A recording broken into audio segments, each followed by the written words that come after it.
Hi, this will be a video on our general knowledge quiz for our programming final project by Ilham Raslan and Ashraf Danyogo. We will be talking about the application features in the order of which it is displayed in the brief. The first two that we'll be going through is registering and logging in with the system along with starting a new quiz. This is the output of the quiz when the quiz is actually run. So let's press K to start the quiz. This brings up the main menu. The options are to create a new user, to see the leaderboard, and the 4 main quizzes, 3 of which are mandatory, and the 4th being one we came up with. The mandatory ones are a single player quiz, a multiplayer quiz, and a quiz against the computer. The 4th one shall be explained in greater detail further down the video. The last option is to quit the quiz. So let's get started and create a new user. So we'll input C and a prompt will come up asking for your username. So let's create Ashraf, for example. This user hasn't actually been made before, so a prompt will come up saying that Ashraf has been made. So let's press K to return to the main menu. Though we've created the username, this does not actually constitute logging in, so this is done at the start of a quiz. So to display the logging in function, let's start a single player quiz. So we'll press A to start the single player quiz. Again, a prompt will come up asking for your username.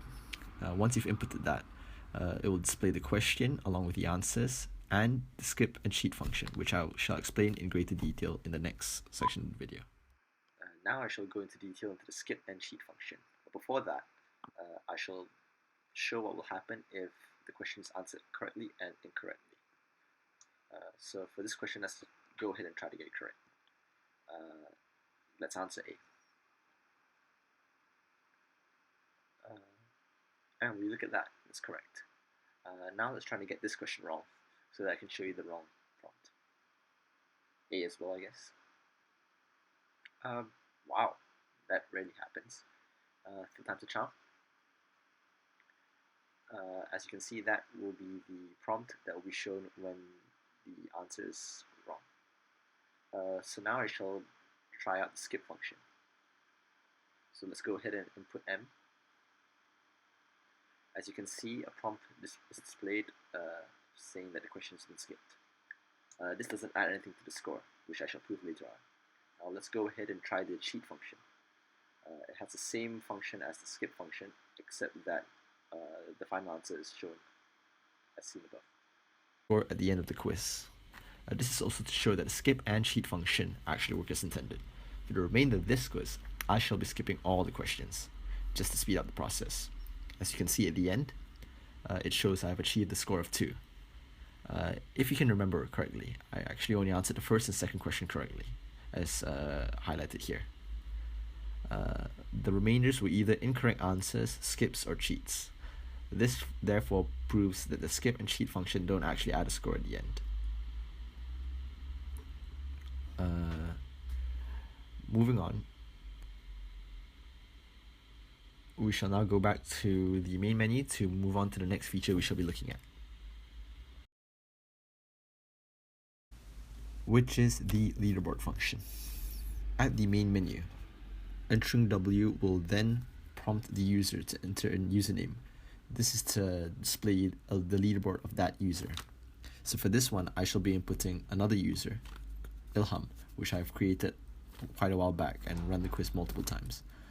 As you can see, the top scores are displayed like in so, and they are arranged in ascending order.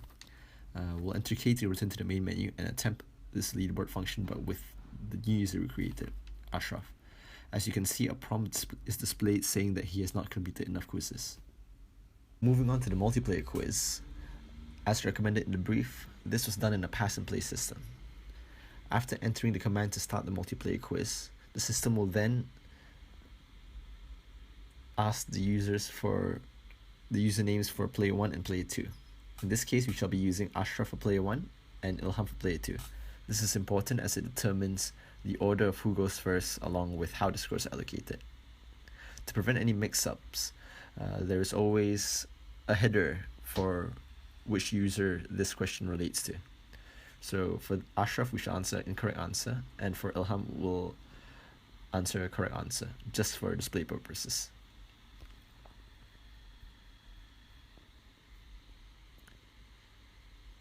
For the remainder of the quiz, I shall be skipping to move on to the final score.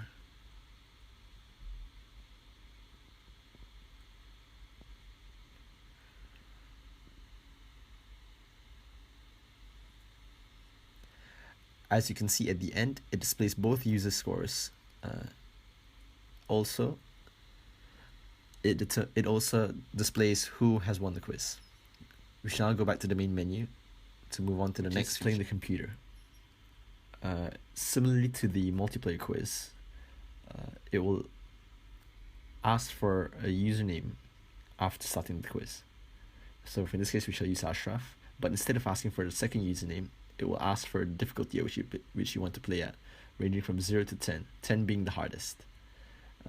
Again, it is split between the user and the computer. So for this demonstration, I shall be skipping all the questions. As you can see, there is a function to see which answer the CPU answered. In this case, it chose the right answer, which was A for this question. So again, I shall be skipping the questions along with the CPU answers to move on to the score section. As you can see, it displays the score that the user has scored along with the score that the CPU has scored. As I chose a difficulty of 10, it's very obvious that he scores much more than I have. The last and final feature is one that we have thought of our own, which is to play an AI of your friend. It basically works by taking the score data from a certain user and creating an AI difficulty from this. So for this one, we shall enter the username as Ashraf and we shall play against Ilham. Again, this runs similarly to the computer quiz, with the option to see how Ilham's AI answered this question. I shall be skipping the questions and answers again just to get to the final result.